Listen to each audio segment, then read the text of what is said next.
नमस्कार दोस्तों, कैसे हैं आप सब। आपका ज्ञान की कहानियों में फिर से एक बार स्वागत। आज हम दुष्ट जादूगर का पार्ट 2 देखेंगे। पिछली वीडियो में हमने पार्ट 1 देखा था। बुढ़िया कहती है, तुम जल्दी से यहाँ से चले जाओ, वरना उस राक्षस से तुम्हारा भी बचना संभव नहीं है। वह दोनों जाने को ही कहते हैं, तभी उन्हें उस नुकीले पत्थर के बारे में ध्यान आता है। उन दोनों दोस्तों ने उस जिन को बुलाया। कुछ जिन ने कहा, मैं तुम्हारी क्या मदद कर सकता हूँ। बच्चे, इस इलाके से बाहर मैं तुम्हारी कोई मदद नहीं कर सकता। पत्थर से जहाँ तुम्हें ठोकर लगी थी उसी रास्ते तक पहुँचा सकता हूँ। उन्होंने कहा, ठीक है, जल्दी करो, वरना वह राक्षस हम दोनों को मार डालेगा। उसे अपनी जादुई शक्ति से उन्हें उसी रास्ते पर पहुँचा देता है। वह डर के मारे अचानक एक पेड़ पे चढ़ते हैं। रात को जंगली जानवरों के डेरे से वह पेड़ पर चढ़ जाते हैं। उस पेड़ पर एक मैना अपने बच्चों से कहती है कि दो मासूम बच्चे जाने कहाँ फंस गए। पुराने खंडर में एक राक्षस रहता है। उस राक्षस ने ना जाने कितने मासूमों को मार डाला। इन दोनों बच्चों को उस राक्षस से कौन बचाएगा। राक्षस सुबह इन बच्चों को जरूर खा जाएगा। इस जंगल में निकलना बच्चों का खेल नहीं। सलील को पक्षियों की भाषा आती थी।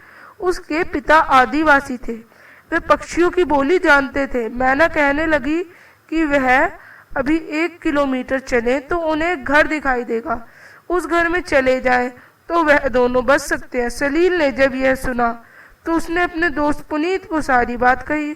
दोनों उस पेड़ से नीचे उतरते हैं और आहिस्ता आहिस्ता रास्ता पार करते हैं। उस बुढ़िया ने उन्हें बताया, जब तक तुम जादुई शंख, जादू की तलवार, जादू की माला और जादू का बक्सा नहीं लाओगे, तब तक वह राक्षस मरने वाला नहीं है। दोनों ने जिनसे कहा कि हम एक उड़ने वाला घोड़ा चाहते हैं। जिन ने उन्हें एक उड़ने वाला घोड़ा दे दिया। घोड़ा पाकर वे दोनों बहुत ही खुश हो जाते हैं। उन दोनों के खुश होने का ठिकाना ना था। उन्होंने ठान लिया कि अब वे उस राक्षस को मार कर ही दम लेंगे। जब तक उन्हें यह चारों वस्तुएं नहीं मिल जाती तब तक वे चैन से नहीं बैठेंगे। मन में दृढ़ संकल्प लेके वे वहां से निकल पड़ते हैं। आधी रात में ही घोड़े पर सवार होकर वे वहां से चल देते हैं। चलते चलते सुबह हो चुकी होती है। वह एक गांव में पहुंचते हैं। वहां जोर जोर से एक आदमी आवाज लगा रहा था कि जो कोई मेरा खेत जोत देगा उसे 100 अश्वरिया दूंगा। उन दोनों ने सोचा, क्यों ना आज के दिन इस आदमी के खेत जोत दें, उन्हें 100 अश्वरिया मिल जाएंगी। उन्हें धन की बहुत आवश्यकता थी, इसलिए उन दोनों ने आवाज लगाई, हम बहुत दूर से आए हैं, हम दोनों तुम्हारा खेत जोतेंगे। उस आदमी ने कहा, तुम शक्ल से तो शरीफ लग रहे हो, घराने के लगते हो, तो चलो अभी से अपना काम शुरू कर दो, पहले कुछ खा पी लो। उन दोनों ने पेट भर कर खाना खाया। उस आदमी ने उन्हें अपने खेत दिखा दिया। दोनों अपने अपने काम में लग जाते हैं। शाम होने को आई थी। वे खेत जोतते काफी थक चुके थे। वे सोचने लगे, अब थोड़ा सा सुस्ता लिया जाए। उनकी नजर उस खेत में दबे कुत्ते के बच्चे पर पड़ती है। उन्होंने उसे बाहर निकाला। उन्होंने उस कुत्ते के बच्चे को पानी पिलाया। वह बच्चा बच चुका था। उन्होंने सारी खेत जोत कर दिया। खेत जोत करके वह मालिक के पास जाते हैं। खेत का मालिक उन्हें मेहनत देखकर 100 अश्वरिया दे देता है। वह खुशी खुशी वहां से आगे बढ़े जाते हैं। जहां भी जाते कुत्ते का बच्चा भी उन दोनों के साथ चलता जाता। वह भी उनका दोस्त बन चुका था। चलते चलते उन्हें काफी दिन हो चुके थे। 7 समुद्र पार कर जाने के बाद भी उन्हें जादू की शंख, जादू की तलवार, जादू की माला और जादू का बक्सा प्राप्त नहीं हुआ था। वे चलते ही जा रहे थे। 7 किलोमीटर की दूरी पर उन्हें एक बहुत ही सुंदर बगीचा दिखता है। पुनीत ने बाग में फलों को देखकर खुश होते हुए कहा अपने दोस्तों से, इस बाग की सुंदरता को निहारते हुए कहा, इस बाग की महक हमारे मन को लुभा रही है। इस बगीचे के फल भी इतने स्वादिष्ट होंगे जैसे ही उसने उन फलों को हाथ लगाया। दोनों दोस्त खाने ही वाले थे कि कुत्ता जोर जोर से भौंकने लगता है। उसको भौंकते देखकर दोनों ने सोचा वे किसी मायावी नगरी में पहुंच गए हैं। उन्होंने उन फलों को नहीं खाया। वे थकान मिटाने के लिए वहीं विश्राम करने लगे तो उन्हें पता ही नहीं चला कि कब वह निद्रा देवी की गोद में थे।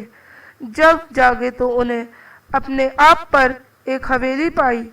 उस हवेली की संचालिका एक दुष्ट जादूगरनी थी। वह दुष्ट जादूगरनी उस राक्षस की बहन थी। वह हर पूर्णमासी को एक आदमी को मारकर खा जाती, एक एक आदमी को पकड़कर कैद कर लेती और उन्हें मारकर अपनी पिपासा को शांत करती थी। जादूगरनी कहने लगी कि बच्चों तुम कहाँ से आए हो। उन्होंने उस दुष्ट जादूगरनी को अपनी कहानी सुना दी कि हम अपने घर का रास्ता भूल गए और अपने घर जाना चाहते हैं। उसने कहा कि वह उन्हें सुरक्षित उनके घर तक पहुंचा देगी। रात को सोने के लिए उन्हें एक साफ सुथरा कमरा देती है। उन्हें सुबह के समय उस जादूगरनी की सीढ़ियां उतरते देखा। जब वह जादूगरनी नजरों से ओझल हो गई तो कुत्ता जोर जोर से भौंकने लगा। उन दोनों ने सोचा जरूर दाल में कुछ काला है। जब वह जादूगरनी किसी काम से बाहर जाती तो उन दोनों ने सोचा चलकर देखते हैं कि इस घर में है क्या। इस हवेली का मुआयना किया जाए। सीढ़ियां उतरने लगे। सबसे नीचे वाले कोने में एक छोटी सी कोठरी के सामने अंधेरा था। वहां पर कुत्ता जोर जोर से भौंकने लगता है। पुनीत कहता है मैं देखता हूँ आखिर यहाँ पर क्या है। जब उन्होंने खिड़की में से देखा तो वहाँ एक आदमी सोया पड़ा था और कुत्ता जोर जोर से रोने लगा। उनको समझ में नहीं आ रहा था कि यह अब क्या करे। उन्होंने बुढ़िया द्वारा दी गई अंगूठी को 3 बार रगड़ा। बुढ़िया ने कहा तुमने मुझे क्यों याद किया। सलील ने कहा कि हम ना जाने किस मायावी नगरी में पहुंच चुके हैं। बुढ़िया ने कहा कि तुम सही दिशा में जा रहे हो। मेरे बच्चों यह तुम्हारा पहला पड़ाव है। यहाँ की संचालिका एक दुष्ट जादूगरनी है जिसने मेरी बेटी को कैद किया है। मेरी बेटी को भी इस जादुई शंख के बारे में पता है, इसलिए वह उसको नहीं मारती परंतु उसका रहस्य मालूम करना चाहती है। लग्न और मेहनत से काम करोगे तो तुम्हें तुम्हारी मंजिल अवश्य मिलेगी। तुम दोनों उसके दिए हुए भोजन को मत खाना, तुम्हें भी वह मार डालेगी। इसके साथ ही शाम को जादूगरनी ने खाना दिया तो जाकर उन दोनों ने खाने को फेंक दिया और सोने का नाटक करने लगे। आधी रात हुई तब बुढ़िया जादूगरनी उठी, अपने कमरे में गई। जैसे बुढ़िया अपने कमरे में गई उन्होंने खिड़की में से झांक कर देखा। बुढ़िया ने अपने कमरे में एक घड़ा रखा था। उसने एक बोतल में से जल लिया और अपने पलंग के नीचे एक बक्से में से एक छड़ी निकालकर और दरवाजे को खोलकर जाने लगी। जैसे ही बुढ़िया सीढ़ियों से उतरने लगी चुपचाप छिप के उसके पीछे हो लिए। वहां जाकर उन दोनों ने देखा कि बुढ़िया ने हवेली के सबसे नीचे वाली मंजिल में जाकर उस कोठरी का द्वार खोला। वह जल्दी से बुढ़िया जादूगरनी के कमरे में गए। वहां एक लोटा लिया और उस घड़े में से एक जल का गिलास लिया और पलंग के नीचे से उसके बॉक्स में से एक छड़ी को निकाला। जल्दी जल्दी सीढ़ियां उतरने लगा।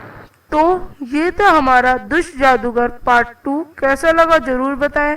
अब हम मिलेंगे पार्ट 3 के साथ अपनी नेक्स्ट वीडियो में। धन्यवाद दोस्तों।